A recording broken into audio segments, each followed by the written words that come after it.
Good morning, St. Peter's. There is a power to faith. There is a power to faith. This morning is the power of faith. Faith is about trust and resting in God. What does it mean to rest in God? What it means is that the outcomes of the ways life will work out, we put in His care. If we're going to have a life of faith, it's going to be a life that's a continual putting the outcomes into God's lap and saying, I'll leave what is in your control, God, up to you, and I'll simply walk by faith, trusting you. Sarah undoubtedly wanted to have children. Perhaps by this time she had let go of the outcome. Perhaps she was resigned to what would happen.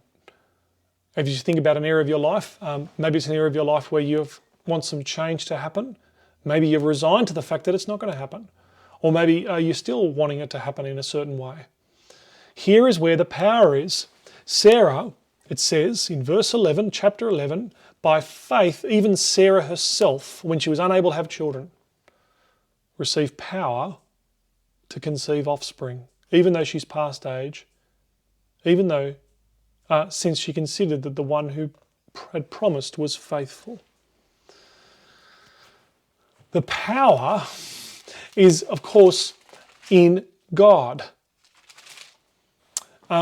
It talks about in James healing people through the power of prayer. On the one side, there are some of us who feel that this healing through power of prayer is done through magic incantation, having the right words, just being bold enough.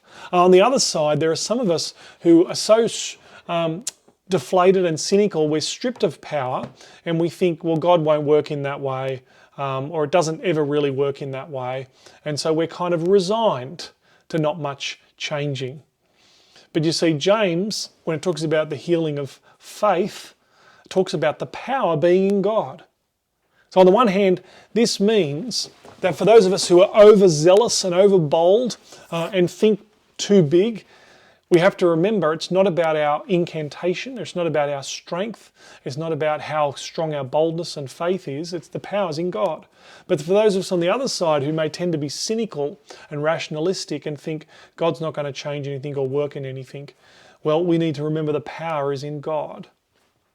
And this is why Sarah is able eventually to let go, and God works through her. He is the Lord over life and death, and the power is in the recognition that many parts of our lives are not in control at all, they're not within our domain.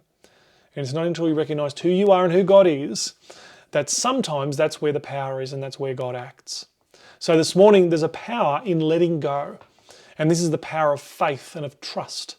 And Sarah ends up finding that it's God who has the power. He's the one who raises her up and He produces a child for her. That's our devotion this morning. See you tomorrow as we look at Abraham again with the faith of testing.